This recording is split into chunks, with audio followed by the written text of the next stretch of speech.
أهلا يا أصحابي، النهاردة جبتلكم حدوتة جميلة من حواديت ويني الدبدوب.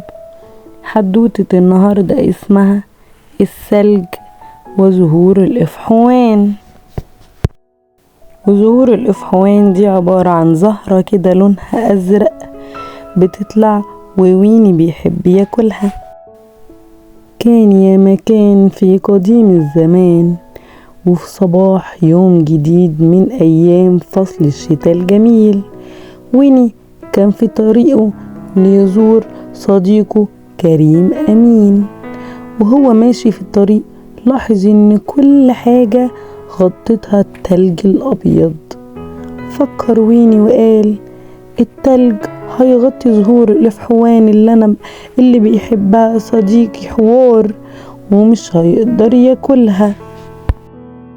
قرر ويني ان هو يروح لبيت صديقه حوار علشان يساعده قبل ما يروح لصديقه كريم أمين. وفعلا انطلق في طريقه لحد ما وصل للبوابة الخشبية اللي هي حول بيت صديقه حوار. حاول ويني ان يزق البوابة عشان يفتحها، لكن البوابة مش عايزة تتحرك من مكانها. وفي اللحظة دي ظهر صديقه حوار من الناحية التانية من البوابة وقال لويني صباح الخير يا حوار، أنا جيت علشان أزورك لكن البوابة مقفولة. وبعدين فكر ويني وقال إن هو ممكن يتسلق البوابة الخشبية ويعبر الناحية التانية علشان يوصل لصديقه حوار. وبالفعل ويني الدبدوب اتسلق البوابة الخشبية، ولما نزل الناحية التانية كان صاحبه حوار اختفى. راح ويني قال بصوت عالي يا خبر، حوار اختفى راح فين؟ رد حوار وقال انا هنا يا ويني. راح ويني بيدور على الحوار لقاه واقف الناحية التانية من البوابة في نفس المكان اللي كان واقف في ويني من شوية. سألوا ويني حوار وهو مندهش كده، قال له انت ازاي عديت الناحية التانية يا حوار؟ حوار قال له بنفس الطريقة اللي انت عديت بيها، بس عن طريق نفق موجود بين الأشجار جنب البوابة. راح بص ويني كده للأشجار، وأول مرة يكتشف إن في نفق صغير هناك للعبور بين البوابة الخشبية.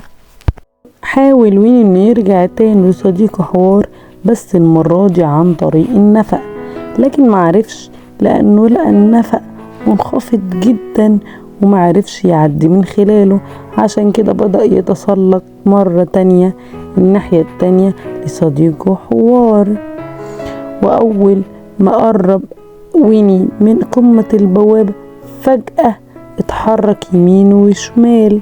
حاول صديقه حوار ان هو يساعده، فراح يحاول ان هو يوقف البوابة براسه علشان ما تتحركش، ولكن بسبب حركة الباب ويني وقع من فوق البوابة على طول. طار ويني في الهواء، ولكن لحسن حظه ان هو وقع على ظهره على مجموعة من زهور الإفحوان اللي متغطية بالتلج. وفي اللحظة دي وصل صديقهم كريم أمين وسأل ويني انت بتعمل ايه يا ويني؟ راح ويني رد عليه وهو متألم انا كنت بحاول اساعد حوار.